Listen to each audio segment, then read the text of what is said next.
but we have the ambassador. Tzipi Hotovely is with us, Israel's ambassador to the UK. Ambassador, welcome to the programme. Hello, Peter. I'm in Israel at the moment. It's very hard for all of us to experience this horrific days. Well, I'm so sorry to hear what is happening to you and to your country. You must be heartbroken and furious by what's happening. But tell us, are you okay? Are your friends and family all right? Last day was waking up into a nightmare. 7 o'clock in the morning, the siren started. I'm in the city in the middle of Israel, next to Tel Aviv. Over 3,000 rockets were fired on Israel. But the real horrific story is the fact that Hamas invaded Israel with a calculated and planned plan to target children, elderly, and women in Israel. And they moved from one house to another in the cities of Israel in a terror attack that was never seen in our country. And we're speaking about over 300 Israelis barbarically murdered. We're talking about over 1,000 people still in the hospitals, wounded.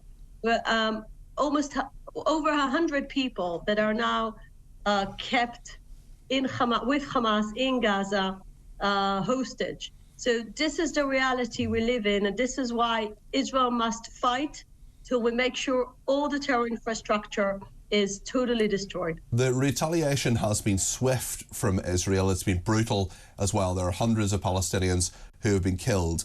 Some of them, at least some of them, probably the majority of them, will not be Hamas terrorists. We don't even know if they support Hamas. But certainly, if you want to I mean, how do you rationalise the Israeli response? Is it an eye for an eye? Because brutality begets brutality, death begets death. Surely the Israeli state has had enough of both of those.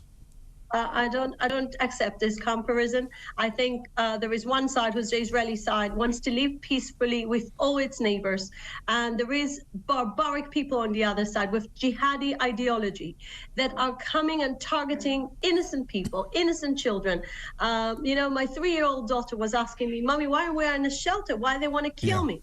And I'm thinking about all those mothers. I mean, I'm sure, Peter, I'm sure you've seen those horrific videos. You see mothers and fathers sitting in a shelter. They're hearing fires and guns in the background. It's terrifying. And the most terrifying thing is mothers had to see their children getting killed on the other side of the house because they invaded living rooms. They were walking into a living room, into a dining room, and they just started killing innocent families. There are women and children who are being held. This is something that we need to make sure that will never going to happen. And we are targeting terror infrastructure. We are alerting the people of Gaza. The Prime Minister was clear yesterday. He said, we are going to make sure it's not going to happen. The people of Gaza must leave because we need to protect our people. And this is our duty, just like the UK government would have done. And we received Prime Minister Sunak's incredible support, together with President Biden's support, because at the moment, everyone understands that Israel fights for its freedom as a democracy, as a Jewish state, and we need to get the world support. Absolutely, I agree with that. But certainly, I wonder, you've told people to leave Gaza, certainly, but what other measures is Israel putting in place, not just to protect its own people, of course, from this horrendous terrorism, but to make sure that civilians on the other side are not targeted or killed? We are alerting. We are making sure that everyone will know that Israel is going to attack. And let me be honest with you, no other Western country is doing that. No other country is alerting and saying we are going to attack on a specific day, and we're going to tell basically people that are supporting at the moment. You know, Hamas is committing a double war crime by abusing the civilians in Gaza and by targeting Israeli civilians. So we are in a point where we're alerting. We're doing more than normal countries will do. And I must say that at the moment, it's so clear Israel must fight to defend its people. And this is something I want to be very honest here. I live in Israel and we experience wars, we experience terror attacks.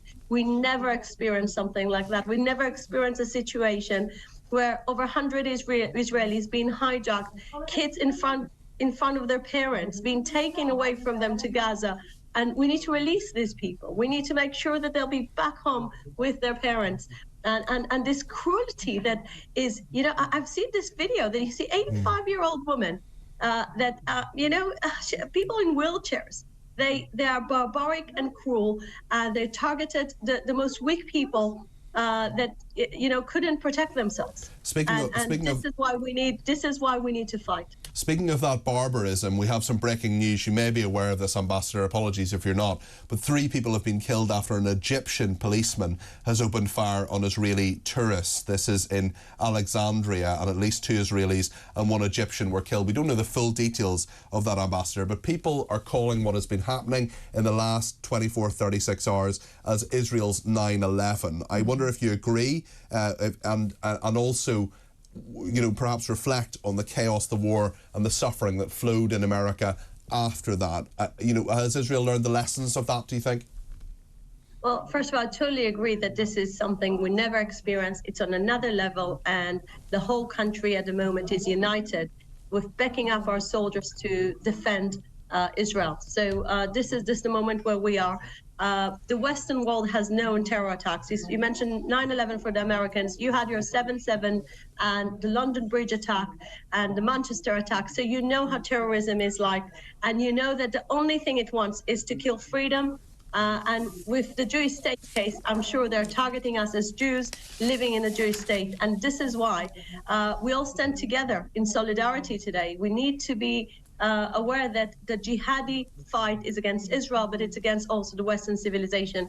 And we need to stand strong together on this. Yes, I heard about this attack in Egypt, and we definitely will learn the lessons, but now it's time to defend our people and to destroy Hamas infrastructure. Ambassador, my heart goes out to the people of your region, not just the innocent Palestinians, but also, of course, the people of Israel, all the people of Israel who are dealing with this. Jake Marlowe is apparently 26 years old and has been affected by this, has been taken as a hostage. What is the latest on that? Well, all the hostage issue is a very complicated one.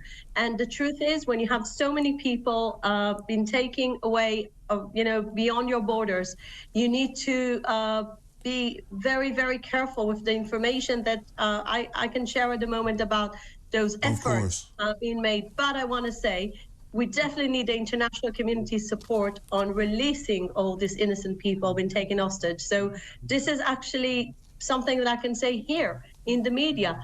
This is your role to stress and to say this is a war crime. The fact that you're hijacking, you're taking it hostage, innocent people, the fact that you are killing innocent elderly and young children, this is a war crime, and you need to make sure that every individual that being kept hostage will be back safe to Israel. We know that your Prime Minister, Benjamin Netanyahu, is talking to the Israeli Defence Force at the moment. He's at the headquarters there. Of course, Mossad is well known to be the best, or certainly the most skilled intelligence agency in the world. Yet this seems to have taken the Israelis unaware. Was it a total shock? Well, there was a shock in Israel, and I need to be again very clear. This is the time not for internal investigation, but actually to make sure that we fight back and we defend our people. This is what we need to do. Over 300 Israelis murdered, the people that lost their loved ones, the people that saw their loved ones being killed in front of their eyes. It's not the time to do this type of investigation. It's really the time to fight back, to make sure those horrific atrocities will never happen again in Israel. And I'm here to say how much it's important to get the world support, that innocent children will never be in this point of asking why they're targeting me.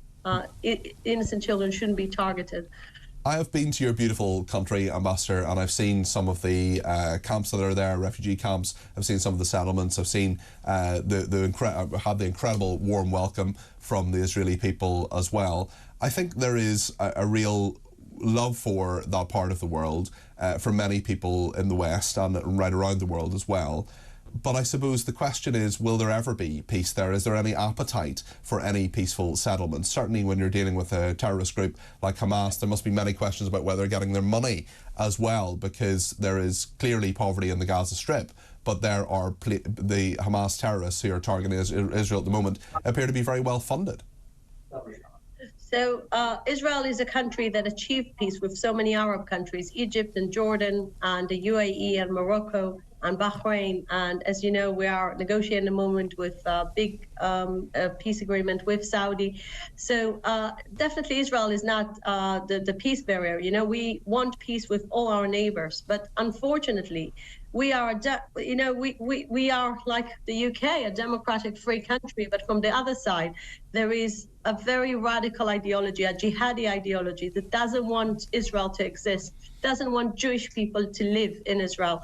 And this is why we need to fight as long as they hold this radical ideology and as long as they don't want Israel to exist. So is there going to be a peace? Absolutely, when this radical ideology will be fighted back and when they will realize that Israel is there in the Middle East because this is our homeland, and we will make sure that Jews can live proudly in their homeland.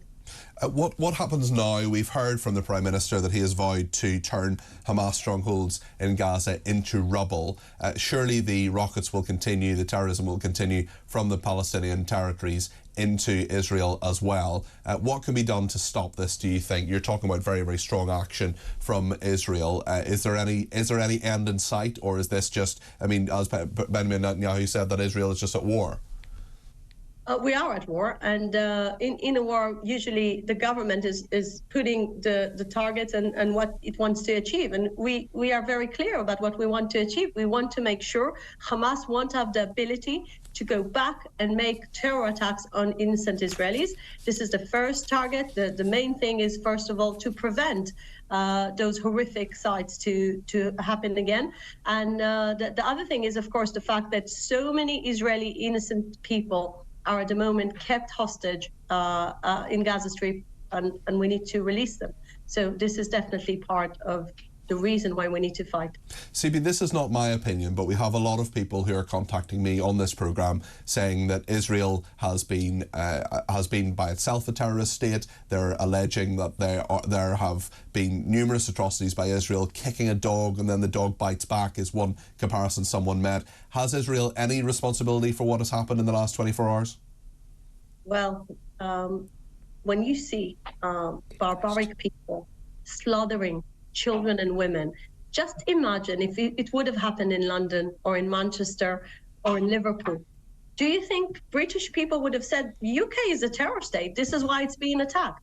When you had the London Bridge attack, when you had the 7/7 attack, do you think people were sitting there and thinking, well, it's actually UK's fault? No, it's a radical ideology, the same one that hurt Americans in 9/11, the same one is hurting innocent British people in their capital in London. It's the same radical ideology. So Israel is a country that seeks peace, but we definitely have the obligation to protect our people from this radical, barbaric terrorist of Hamas that yesterday shown to the world their face by killing elderly, by killing children. And I think everyone that cares about freedom and democracy should support Israel at this time.